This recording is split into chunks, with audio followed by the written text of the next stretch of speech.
खबरें जो आपको सीधे जोड़ती हैं हमसे, जिनका आपकी जिंदगी पर होता है सीधा असर।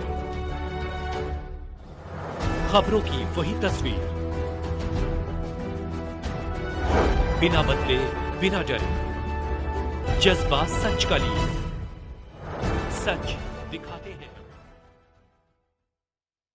भरूच के स्कूल वैन ड्राइवर ने नाबालिग के साथ बार बार रेप किया। पुलिस ने आरोपी को पकड़ा जब वह उसे स्कूल ले जाने के बहाने अलग अलग जगहों पर ले जा रहा था।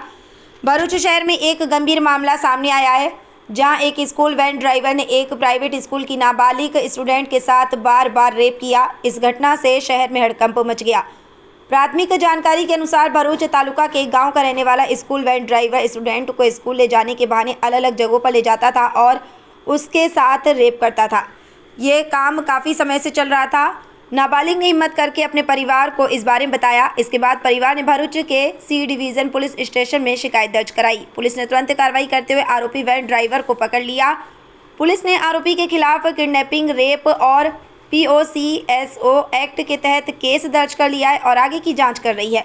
इस मामले में कानूनी कार्रवाई चल रही है। इस घटना से समाज में चिंता और गुस्सा फैल गया है।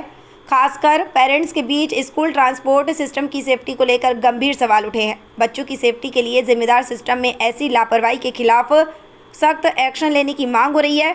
यह साफ हो गया है कि भविष्य में ऐसी घटनाओं को रोकने के लिए स्कूल एडमिनिस्ट्रेटर्स और पेरेंट्स को और ज़्यादा सतर्क रहने की ज़रूरत है। सूरत से नरेंद्र पटेल की रिपोर्ट।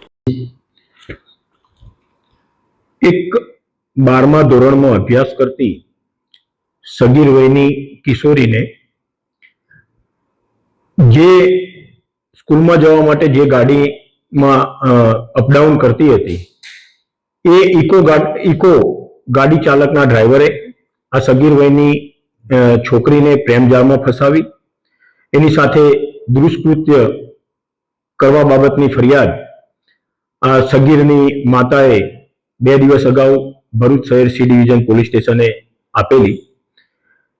ભોગ બનનારની માતાએ જે ફરિયાદ આપેલી એ અનુસંધાને સી ડિવિઝન પોલીસ સ્ટેશનમાં દુષ્કૃત્યની BNS ની અને IPC ની વિવિધ કલમો હેઠળ તથા પોક્સો એક્ટની વિવિધ કલમો હેઠળ ગુનો દાખલ તાત્કાલિક કરવામાં આવેલો હતો। સી ડિવિઝનના PI શ્રી NR ચૌધરીએ તાત્કાલિક ગુનાની તપાસ સંભાળી અને તપાસ કરતા આમાં વિગત એવી જણાઈ આવેલી કે આ જે સગીર વયની કિશોરી છે એ 9મા ધોરણમાં અભ્યાસ કરતી હતી અને જે ઇકો ગાડીમાં સ્કૂલે જવા માટે અપડાઉન કરતી હતી એ ઇકો ગાડીના ચાલકે તેને લોભામણી લાલચો આપીને એને પ્રેમજાળમાં ફસાવી હતી અને જુદી જુદી જગ્યાએ લઈ જઈને એની સાથે અવારનવાર દુષ્કૃત્ય કરેલું હતું એવું તપાસ દરમિયાન જણાઈ।